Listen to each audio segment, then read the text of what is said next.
Damai sejahtera Allah Bapa yang melampaui segala akal dan budimu, itulah yang memelihara hati dan pikiranmu sekalian, di dalam nama Yesus Kristus Tuhan kita.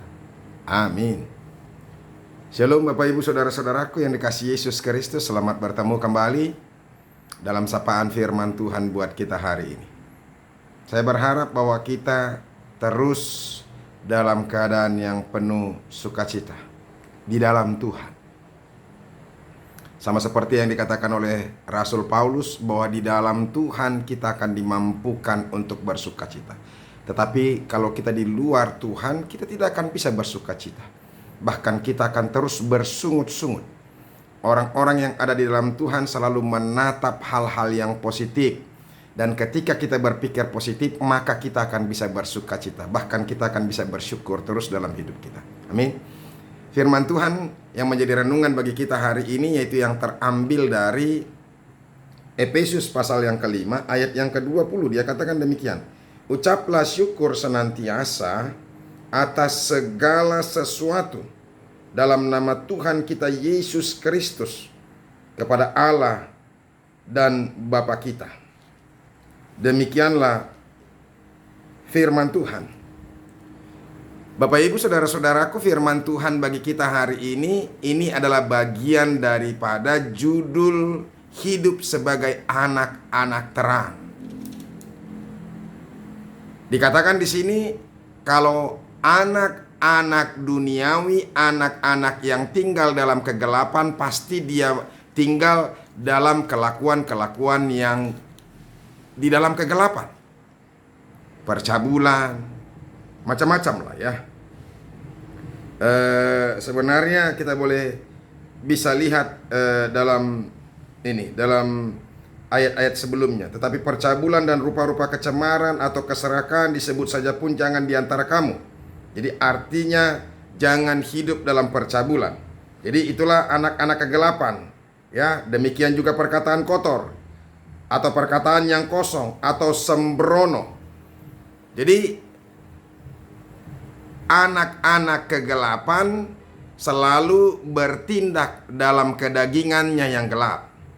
Dan perkataannya perkataan yang sembrono, perkataan yang kotor.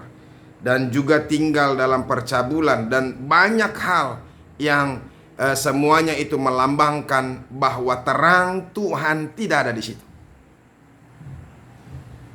Nah, sebaliknya anak-anak terang, anak-anak Tuhan, anak-anak yang sudah diselamatkan oleh Yesus Kristus, hidupnya tinggal dalam sukacita, tinggal di dalam roh Tuhan, tinggal di dalam kegembiraan, tinggal di dalam rasa syukur.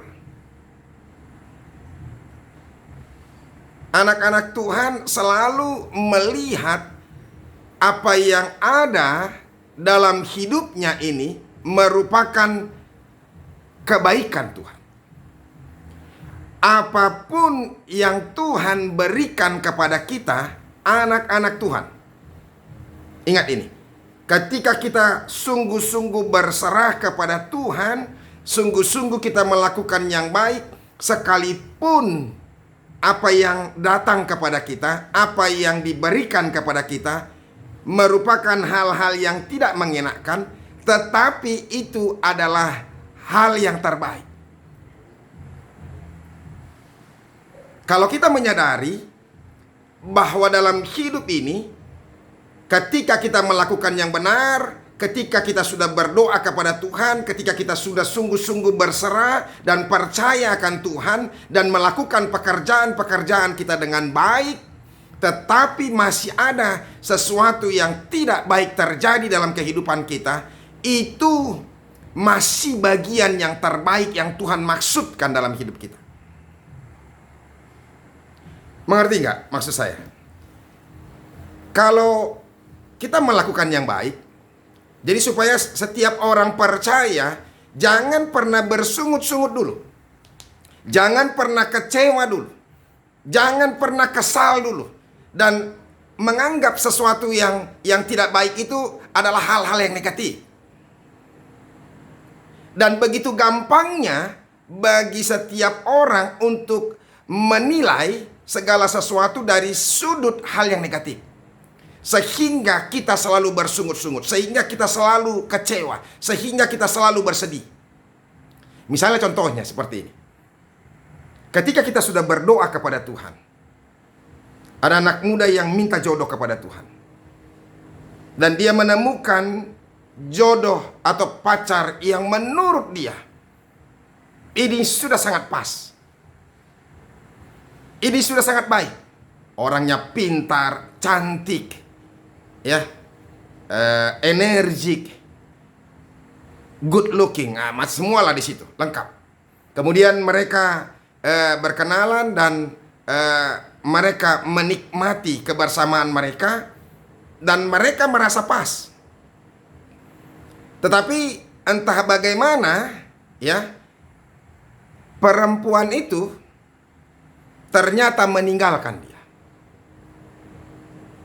Padahal laki-laki itu sudah berdoa kepada Tuhan, minta jodoh dan sungguh-sungguh meminta. Dan ketika perempuan itu datang dan dia bertemu dengan perempuan itu, maksudnya ya, hadir di tengah-tengah kehidupannya, dia merasakan bahwa Tuhan sudah menjawab doanya. Nah, tetapi ternyata ketika itu dia sudah sungguh-sungguh suka, sungguh-sungguh mencintai, dan dia berharap dapat menikah dengan perempuan itu, lantas perempuan itu meninggalkan dia. Dia kecewa, dia marah, dia patah hati, dan dia katakan bahwa ini adalah bagian yang Tuhan lakukan bagiku. Tuhan tidak menghendaki aku menikah ternyata. Tuhan mengecewakanku. Aku sudah menemukan perempuan yang luar biasa.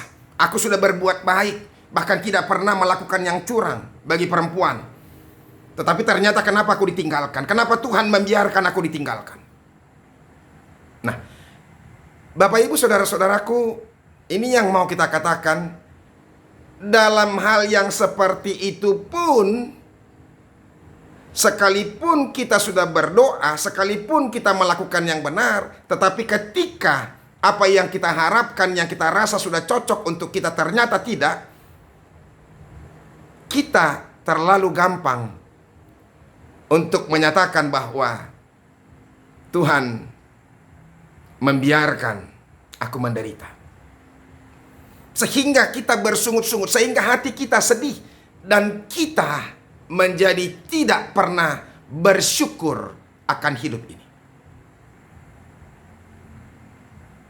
Tahukah saudara-saudara, bisakah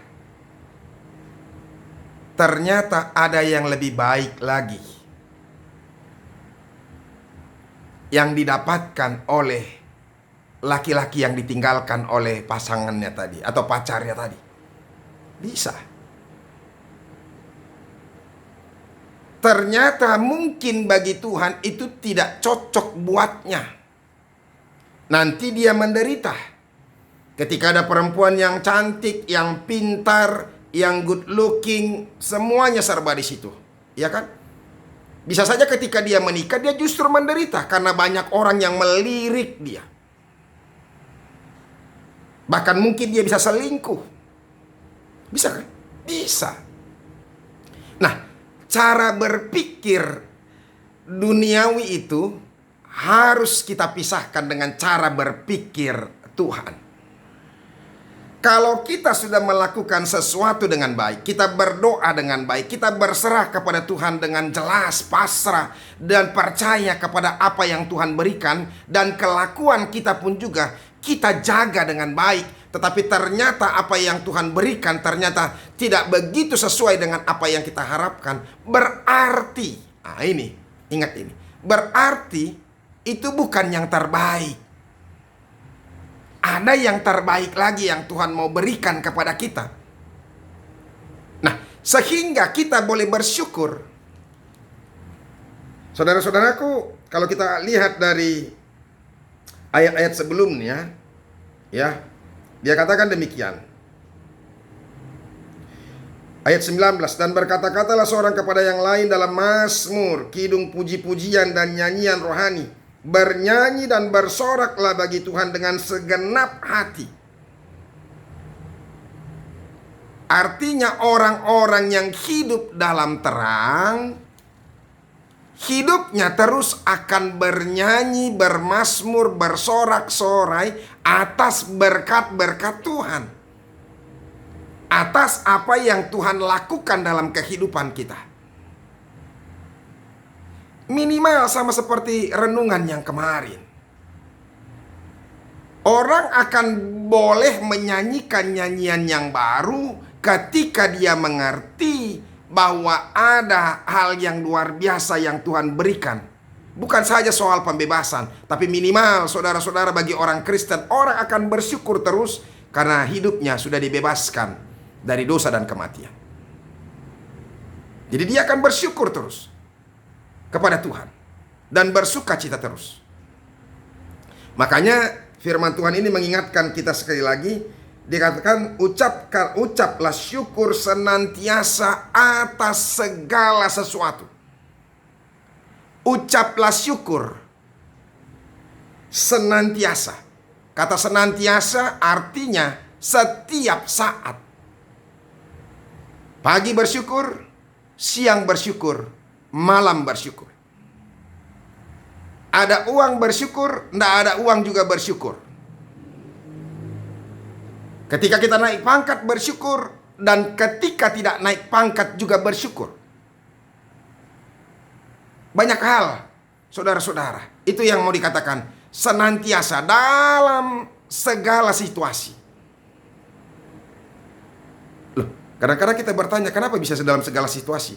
Apakah dalam keadaan yang sulit kita boleh bersyukur? Bersyukur. Apakah dalam keadaan penderitaan kita harus bersyukur? Bersyukur. Dalam hal rugi apakah kita bersyukur? Bersyukur. Ingat saudara-saudara, saya mau katakan kepada kita ada dua hal yang perlu kita